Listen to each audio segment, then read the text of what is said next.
Water law. Water is plentiful in the eastern states and sparse in the western states.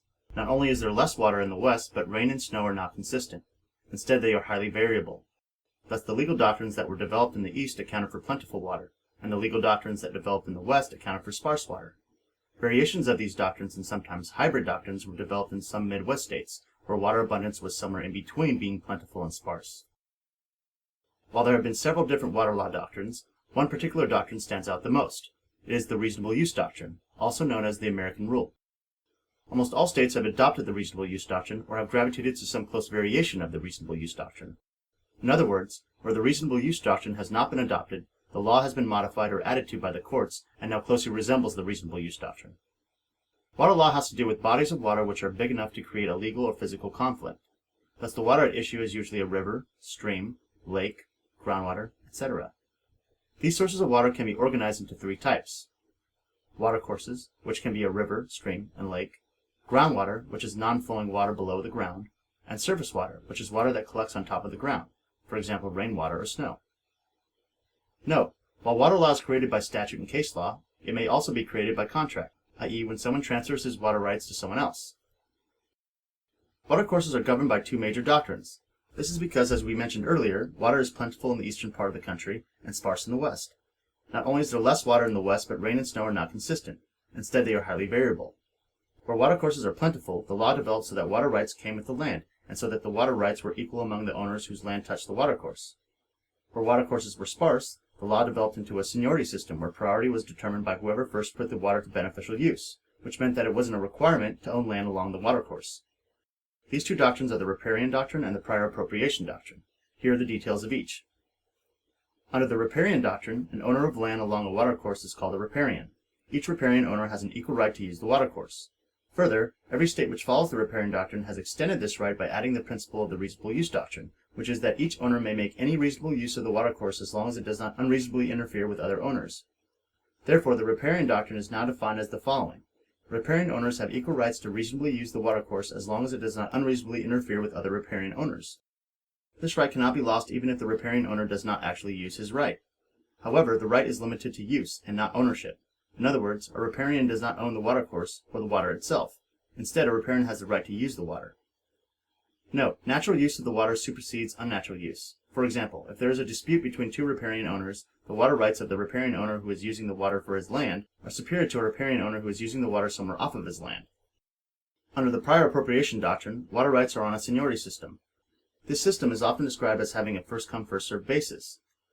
The order of seniority is determined on when the watercourse is put to beneficial use. Thus, the first person to put the water to some beneficial use has the first right to use the water. As you might imagine, it is almost always the local government who holds the most senior water right. A consequence of this system is that a junior water right holder is limited to the water available after the use of a senior water right holder. In this system, water rights could be held by anyone, and not just a riparian, i.e. someone whose land touches the watercourse. And unlike the riparian who does not have to renew his water rights, under the prior appropriation doctrine, an owner of water rights must continually make use of his water rights. Groundwater is non-flowing water which is below the surface of the ground. Note, if the water is flowing, then it is not considered groundwater, and is instead considered a watercourse, and it is subject to the applicable watercourse laws. The majority of states follow some form of the reasonable use doctrine, where each property owner may reasonably use the groundwater below his property as long as the use does not unreasonably interfere with neighboring property owners. Surface water is water that collects on top of the ground in places that are not watercourses. It is typically the result of drainage from rain or melting snow. Conflicts regarding ownership of surface water are rare because the law is simple. The owner of the land upon which the water sits is the owner of the water. However, conflicts arise when an owner diverts or drains his surface water onto his neighbor's land. These conflicts are resolved by three very different doctrines, and the states are split on which doctrine that they follow. At the strictest end of the spectrum is the natural flow doctrine, which states that an owner may not divert the natural flow of water at all. At the other end of the spectrum, an owner may take any action to divert the water, even if it is harmful to other owners. The reasoning being that if surface water is harmful, then it is considered harmful to all owners, and so it is a common enemy to all owners. Thus, the doctrine is called the common enemy doctrine. As you probably guessed, there is a doctrine which is less extreme and more reasonable than the natural flow doctrine and the common enemy doctrine. It is the reasonable use doctrine, which we have already covered in the watercourse and groundwater sections above. Under the reasonable use doctrine, an owner may reasonably divert water as long as it does not cause an unreasonable interference. Note, some interference is allowed, as long as it is not unreasonable interference. Therefore, even when an owner obeys the reasonable use doctrine, it is still possible to cause harm to others. In order to ensure our understanding of water law, let's review some of the major points. It is important to remember that the dominant doctrine which extends across all water law is the reasonable use doctrine, which is, a water right owner may reasonably use the water as long as it does not unreasonably interfere with the use of other water right owners. Watercourses are governed by the Riparian doctrine, the prior appropriation doctrine, or the combination of the two. Remember that today the Riparian doctrine incorporates the reasonable use doctrine. A riparian is an owner of land which is next to a watercourse. Riparian owners have equal rights to reasonably use the watercourse as long as it does not unreasonably interfere with other riparian owners. This right cannot be lost even if the riparian does not exercise use of the right. And natural use of the watercourse supersedes unnatural use.